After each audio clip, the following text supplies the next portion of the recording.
Hello നമസ്കാരം, എല്ലാവർക്കും open ഔട്ട്ലേക്ക് ഒരിക്കൽ കൂടി സ്വാഗതം. SSLC മാത്സ് പരീക്ഷ അവസാനിച്ചു. എങ്ങനെയുണ്ടായിരുന്നു എക്സാം? എന്താണ് വിദ്യാർത്ഥികളുടെയും അധ്യാപകരുടെയും പ്രതികരണം? ഇതൊക്കെയാണ് നമ്മൾ ഈ വീഡിയോയിൽ ചർച്ച ചെയ്യാൻ പോകുന്നത്. വീഡിയോയിൽ കിടക്കുന്നതിന് മുൻപേ തീർച്ചയായിട്ടും ഈ ചാനൽ സബ്സ്ക്രൈബ് ചെയ്യുക. കാരണം നിങ്ങൾക്ക് വളരെ യൂസ്ഫുള്ളായ വീഡിയോകൾ ഞങ്ങൾ ഈ ചാനലിലൂടെ നിങ്ങൾക്ക് നൽകിക്കൊണ്ടേയിരിക്കും. ഓക്കെ, ഇന്ന് നടന്നത് മോഡൽ പരീക്ഷയിൽ അവസാനത്തെ എക്സാമായ മാത്തമാറ്റിക്സ് ആയിരുന്നു.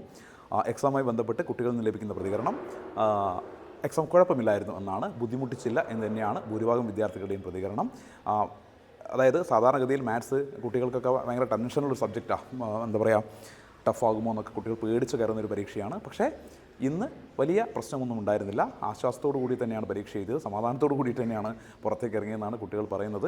പിന്നെ മാത്സ് സബ്ജക്റ്റിൻ്റെ പ്രത്യേകം നമുക്കറിയാം, പല കുട്ടികൾക്കും പലപ്പോഴും അത് ബുദ്ധിമുട്ടായി മാറാറുണ്ട്. അത് ആ സബ്ജക്റ്റിൻ്റെ പ്രശ്നം കൊണ്ടാണ്, ആ സബ്ജക്റ്റുമായി ബന്ധപ്പെട്ട് കുട്ടികൾക്ക് അത് മനസ്സിലാക്കിയെടുക്കുന്ന പ്രശ്നം കൊണ്ടാണ്. ആ രീതിയിൽ കുറച്ച് കുട്ടികൾക്കൊക്കെ ബുദ്ധിമുട്ടായിട്ടുണ്ടാവുമെന്നല്ലാതെ പൊതുവെ മാത്തമാറ്റിക്സ് എക്സാം ഇന്ന് കുഴപ്പമില്ലായിരുന്നു, അല്ലെങ്കിൽ എളുപ്പമായിരുന്നു എന്നൊക്കെയാണ് കുട്ടികളിൽ നിന്നും അധ്യാപകരിൽ നിന്നുമൊക്കെ ലഭിക്കുന്ന പ്രതികരണം. ഇത് തന്നെയാവണം എല്ലാ കുട്ടികളുടെ അഭിപ്രായം എന്നൊന്നും ഞാൻ പറയുന്നില്ല. പക്ഷേ ക്വസ്റ്റ്യൻ പേപ്പറിൽ അങ്ങനെ ടഫായിട്ടുള്ള കാര്യങ്ങൾ ഒളിപ്പിച്ച് വെക്കുകയോ അല്ലെങ്കിൽ എന്താ പറയുക കുറച്ച് കോംപ്ലിക്കേറ്റഡ് രീതിയിൽ കാര്യങ്ങൾ അവതരിപ്പിക്കുകയൊന്നും ചെയ്തിട്ടില്ല.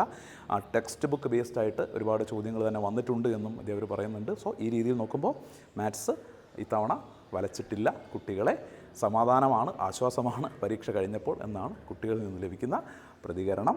തീർച്ചയായിട്ടും ഈ വീഡിയോ എൻ്റെ കൂട്ടുകാർക്കൊക്കെ ഷെയർ ചെയ്യുക. ഇനി SSLC മെയിൻ എക്സാമിന് പഠിക്കേണ്ട സമയമാണ്. തുടങ്ങാം.